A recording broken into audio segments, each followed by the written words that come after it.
Préparez-vous à découvrir des secrets que vous n'auriez jamais imaginés à propos de Jésus-Christ. Saviez-vous qu'il existe des connaissances sur lui qui ont été délibérément cachées?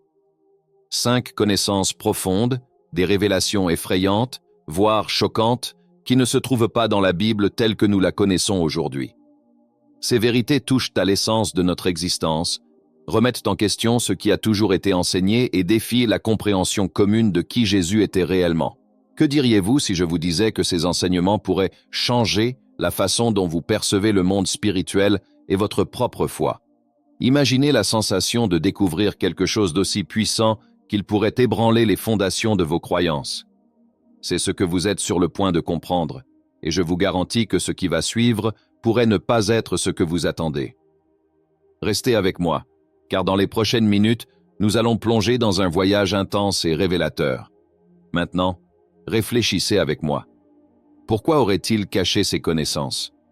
Qu'est-ce qui pourrait être si transformateur, si percutant, qu'il a été effacé des Écritures et gardé à l'écart des regards du monde? N'est-il pas intriguant d'imaginer que la vérité sur Jésus, celui qui a façonné le cours de l'histoire, puisse être bien plus profonde et mystérieuse que ce qu'on nous a enseigné? La vérité, c'est que ces connaissances perdues touchent à des aspects spirituels si puissants qu'elles auraient pu modifier complètement le destin de l'humanité. Et si ces révélations étaient arrivées jusqu'à nous sans censure, quelles seraient nos croyances, nos pratiques spirituelles? Ces 5 enseignements cachés portent une sagesse ancestrale, un pouvoir occulte qui peut être effrayant pour beaucoup, mais libérateur pour ceux qui ont le courage de les découvrir. Vous êtes-vous déjà demandé ce qui a été réduit au silence au fil des siècles? Pourquoi certaines informations ont-elles tout simplement été effacées de l'histoire? Dans les moments qui suivent, vous commencerez à voir les pièces de ce puzzle sombre s'assembler. Préparez-vous, car ce qui va suivre pourrait bouleverser vos croyances. Le premier savoir perdu défie notre compréhension commune de la nature divine de Jésus et de l'humanité elle-même. Jésus enseignait que le royaume de Dieu n'est pas à l'extérieur de nous, mais en chacun de nous. Cet enseignement, qui résonne dans les textes apocryphes et les évangiles considérés comme hérétiques, tels que l'évangile de Thomas, a été délibérément omis de la Bible que nous connaissons. Qu'est-ce que cela signifie? Au lieu d'un Dieu distant, séparé et inaccessible, Jésus voulait que nous comprenions que l'étincelle divine est présente en chaque être humain. Il enseignait que chacun de nous possède le pouvoir de se connecter directement à cette force divine et, plus encore, que nous n'avions pas besoin d'intermédiaires pour accéder à cette connexion. C'était un message d'autonomisation spirituelle. Mais pourquoi, alors, cacher quelque chose d'aussi puissant? Imaginez l'impact que cela aurait sur la structure de la foi organisée. Si le pouvoir et la divinité étaient accessibles à tous, comment les institutions religieuses feraient-elles face à la perte de contrôle sur la spiritualité des masses? C'est la raison pour laquelle beaucoup croient que cette vérité a été effacée des Écritures. Elle donnait aux gens le pouvoir d'être autonomes spirituellement, sans dépendre de dogmes ou d'autorités religieuses. Lorsque Jésus a dit « Le royaume de Dieu est en vous », il révélait un chemin spirituel bien plus profond que le simple respect de règles et de rituels. Il montrait la voie vers le développement d'une conscience élevée, où chaque personne serait capable d'accéder au divin à travers son propre cheminement intérieur. Cet enseignement n'était pas de suivre une religion, mais de réaliser une transformation spirituelle individuelle, une idée qui a souvent été réprimée au cours des siècles. Voici le premier savoir perdu. Le pouvoir spirituel en nous a été dissimulé, détourné vers l'extérieur, alors qu'en réalité, la véritable transformation vient de l'intérieur. En comprenant ce premier savoir, nous sommes contraints de repenser notre relation avec le divin et même avec le concept de salut. Jésus ne pointait pas seulement vers un avenir céleste lointain, mais vers un éveil spirituel présent et accessible dès maintenant. Cela change tout. Cela signifie que les barrières entre le sacré et le profane n'existent pas, et que la séparation entre nous et Dieu est une illusion créée au fil du temps pour maintenir le pouvoir entre les mains de quelques-uns. L'idée que Dieu habite en nous, que la divinité est inhérente à chaque être humain, est révolutionnaire. Réfléchissez aux implications de cela. Si nous acceptons vraiment que nous avons en nous le pouvoir divin, comment cela affecterait-il notre façon de vivre? Nos choix quotidiens, nos relations, notre moralité, tout serait impacté. Il n'y aurait plus besoin de chercher à l'extérieur ce qui existe déjà à l'intérieur. Et c'est précisément cette autonomie spirituelle que beaucoup pensent que l'Église, au cours de l'histoire, a cherché à éviter. Cet enseignement, perdu dans les ombres de l'histoire, nous invite aussi à remettre en question nos propres limitations. Combien de fois nous sentons-nous déconnectés, impuissants, en attente d'une intervention divine? Jésus disait que nous n'avons pas besoin d'attendre. Le pouvoir, la capacité de transformation et l'éveil spirituel sont déjà présents en nous. Il voulait que nous sachions que nous sommes capables de nous guérir, de trouver la paix intérieure et de nous connecter directement au divin. Cette vérité a été étouffée parce qu'elle retire la dépendance des institutions et des leaders religieux, redonnant aux individus la responsabilité de leur propre cheminement spirituel. Et cette autonomie, cet empowerment, peut être effrayant pour ceux qui ont toujours cru que le chemin vers Dieu passe par des règles imposées et des autorités extérieures. Alors, que ferions-nous si nous croyions vraiment en cela? Si nous mettions en pratique cet enseignement perdu de Jésus, comment cela changerait-il notre vie? C'est la question à laquelle chacun de nous doit réfléchir. Après tout, si le divin est en nous, qu'est-ce qui nous empêche d'accéder à cette vérité dès maintenant? Le second savoir perdu de Jésus est tout aussi profond et peut-être encore plus troublant. L'idée que la mort n'est pas la fin, mais simplement une transition vers une autre forme d'existence. Pour Jésus, la mort physique était vue comme un passage, un pont entre des dimensions de la conscience, et non comme la fin de notre voyage spirituel. Cet enseignement défiait la vision conventionnelle de la vie et de la mort, offrant une compréhension beaucoup plus large et spirituelle de ce qui se passe au-delà de notre expérience terrestre. Dans les évangiles apocryphes et les textes anciens, il est mentionné que Jésus parlait de multiples existences et de la continuité de l'âme après la mort. Il disait que l'âme ne meurt pas, mais voyage à travers différents royaumes de conscience, passant par des expériences qui élargissent sa sagesse et purifient son être. Pour lui, la mort était une renaissance, une opportunité d'expansion spirituelle, et non quelque chose à craindre. Cette connaissance est particulièrement choquante, car, au fil des siècles, le concept de vie après la mort a souvent été associé au jugement dernier, au paradis ou à l'enfer, des lieux fixes où les âmes sont destinées en fonction de leurs actions dans la vie. Cependant, les enseignements originaux de Jésus pointaient vers quelque chose de beaucoup plus dynamique et transformateur. L'âme, après la mort, continue son voyage vers l'éveil spirituel complet. Le cycle de naissance et de renaissance, présent dans plusieurs cultures et traditions spirituelles anciennes, semble être lié à ce que Jésus comprenait vraiment de notre évolution spirituelle. Réfléchissez maintenant aux implications de cela. Si la mort n'est pas une fin absolue, mais une transition, que cela dit-il du peur que beaucoup d'entre nous portent? Et, plus important encore, que cela dit-il de notre responsabilité dans la vie? Le message de Jésus ne portait pas sur le fait de vivre dans la crainte d'une punition éternelle, mais sur la compréhension que cette vie n'est qu'une partie d'un cycle plus vaste de croissance spirituelle. Cette connaissance a été délibérément étouffée parce que si les gens comprenaient que la vie continue après la mort à plusieurs niveaux, la relation avec la peur de l'enfer, du jugement et des pénalités éternelles serait drastiquement transformée. Les institutions perdraient le contrôle émotionnel que ces concepts imposent à leurs fidèles. Au lieu de vivre dans la peur, les gens vivraient dans le but d'évoluer spirituellement en comprenant que chaque vie, chaque expérience contribue à leur développement en tant qu'âme. Le deuxième savoir perdu est donc un appel à la libération de la peur de la mort. La mort n'est pas la fin, c'est simplement le début d'une autre phase.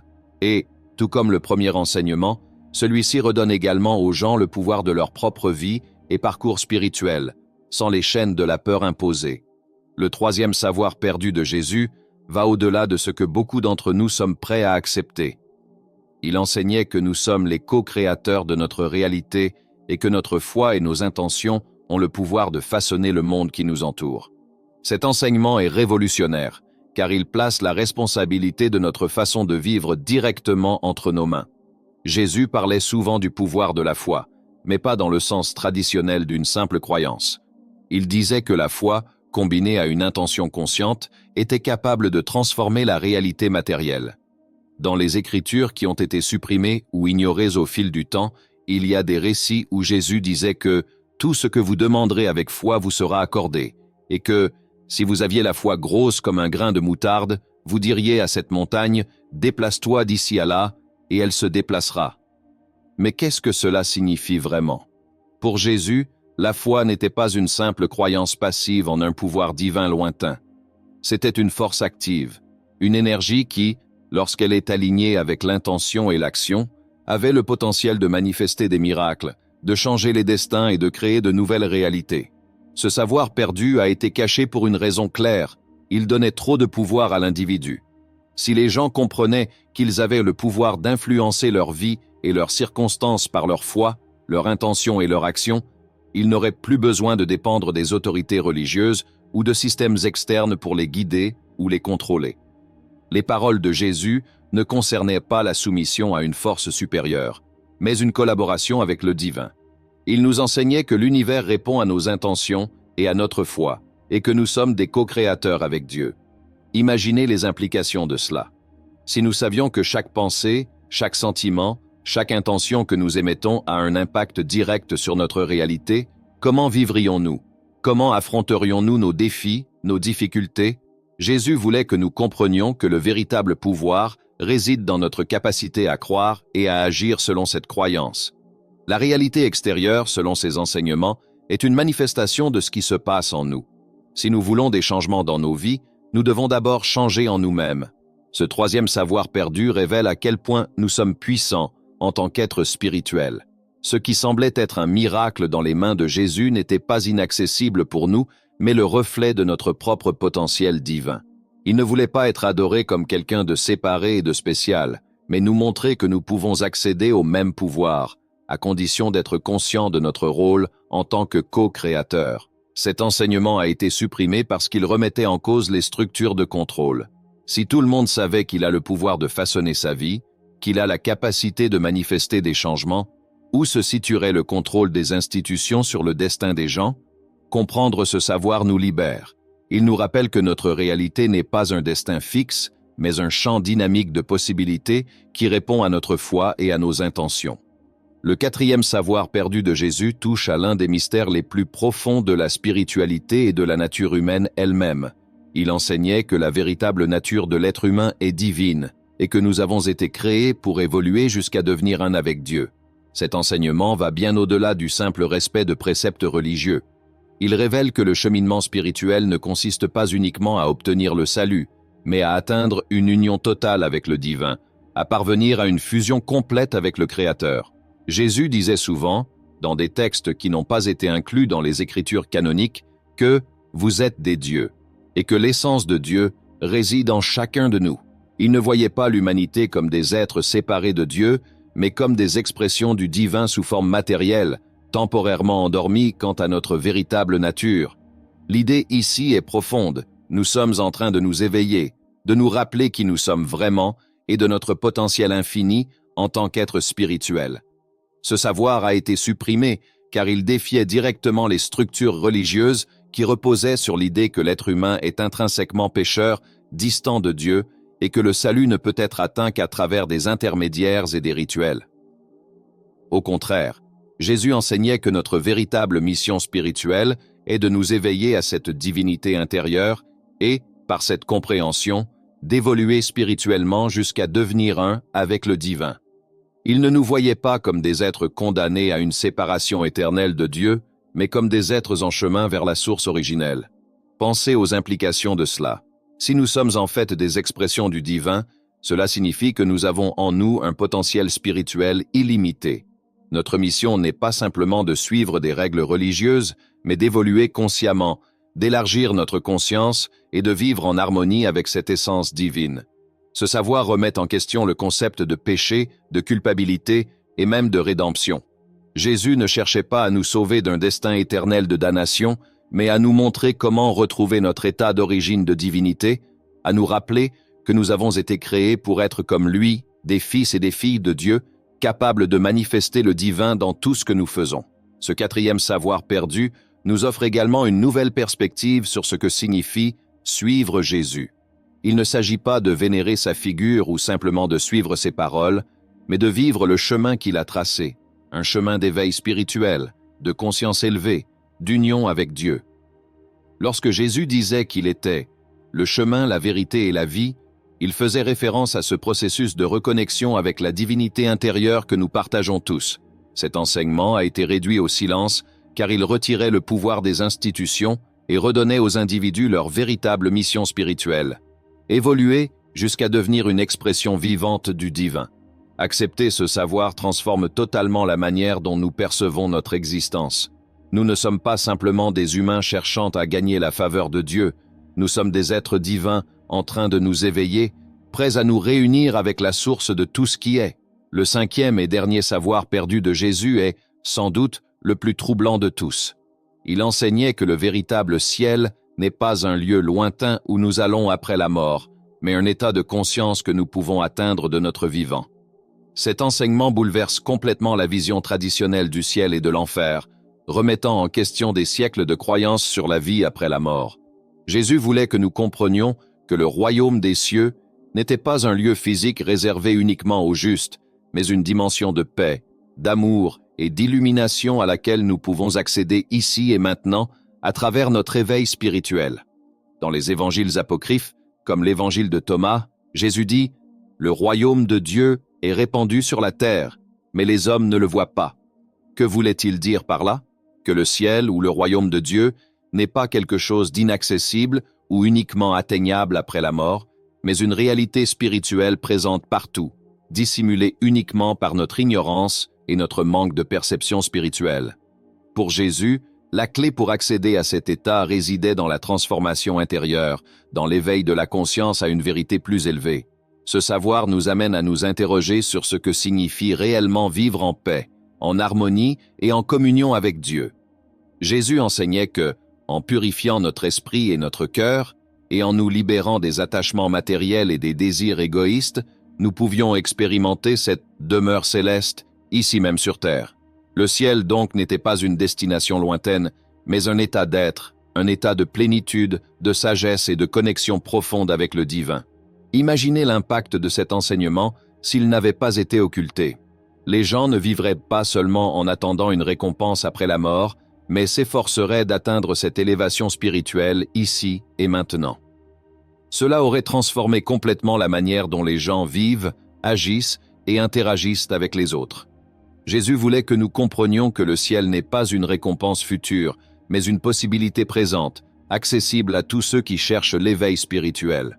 Ce cinquième savoir a été intentionnellement étouffé par les institutions religieuses car il enlevait le pouvoir de l'idée de punition éternelle et de rédemption par des intermédiaires. Si les gens comprenaient que le ciel était un état de conscience, une expérience spirituelle que nous pouvons vivre maintenant, les structures de contrôle basées sur la peur et la promesse de salut après la mort deviendraient obsolètes. Le véritable message de Jésus ne concernait pas la condamnation ou le salut futur, mais la transformation spirituelle immédiate et présente.